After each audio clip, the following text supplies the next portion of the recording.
Bonjour à tous et bienvenue une fois de plus sur cette note d'information de journal. Tenez-vous tranquille, à la présentation, je suis votre fidèle Christian Traoré, expert des questions sécuritaires.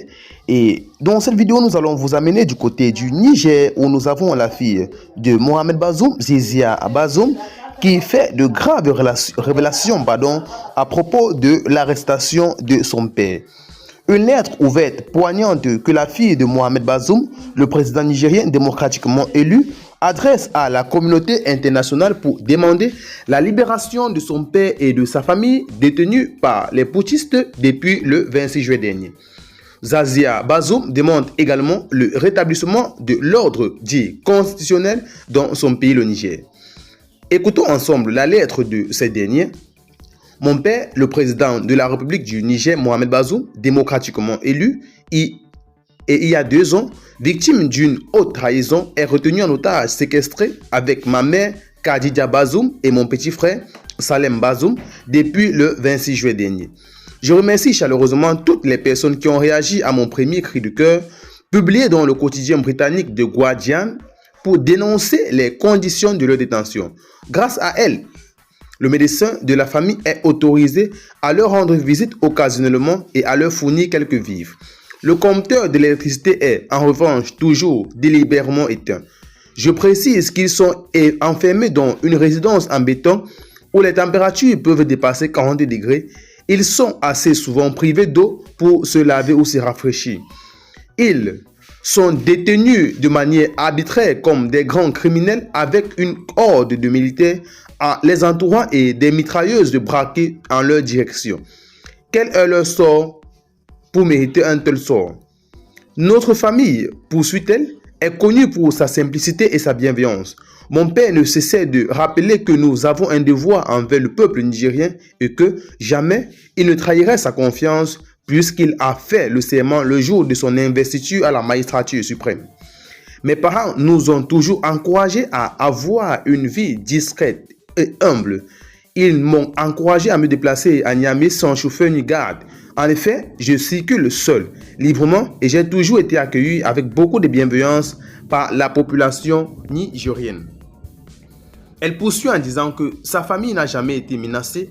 D'ailleurs, un opposant disait récemment sur une radio internationale que Mohamed Bazoum pourrait circuler librement partout au Niger. Aucun mal ne lui sera fait. Bien au contraire, la population le saluera toujours avec bienveillance.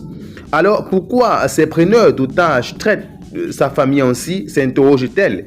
Son frère de 22 ans ne fait pas de la politique et se préparait à aller en vacances au village avec ses cousins et ses cousines pour en profiter de l'insouciance qu'offre le désert du Sahara.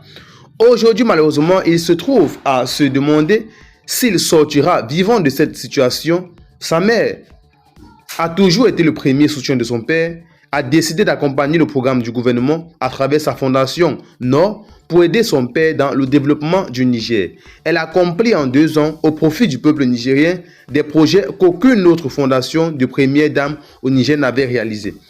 Son père, qui a été démocratiquement élu, est le choix du peuple. En 2 ans, il a su marquer les esprits positivement, autant sur le plan national qu'international. Il a fait de la lutte contre la corruption et la mauvaise gouvernance son principal combat. Il a d'ailleurs eu le courage, affirme-t-elle, de faire mettre en prison plus de 40 hauts gradés de l'État. Aujourd'hui, pris en otage avec sa famille, il ne démissionne pas car il tient aux valeurs démocratiques et a toujours combattu les régimes militaires. Il se bat et se sacrifie pour l'avenir du pays, le Niger, pour le Sahel et pour toute l'Afrique de l'Ouest, affirme-t-elle. Il aurait pu abandonner, finit-elle, épargner cette souffrance à leur famille et trouver un poste important à l'international, mais il a décidé de se battre pour la sauvegarde de la démocratie au Niger. Elle est fière de sa bravoure, de la lutte et de sa nouvelle. Elle tient à souligner que toutes les raisons avancées par les preneurs d'otages pour justifier leur acte ne tiennent pas.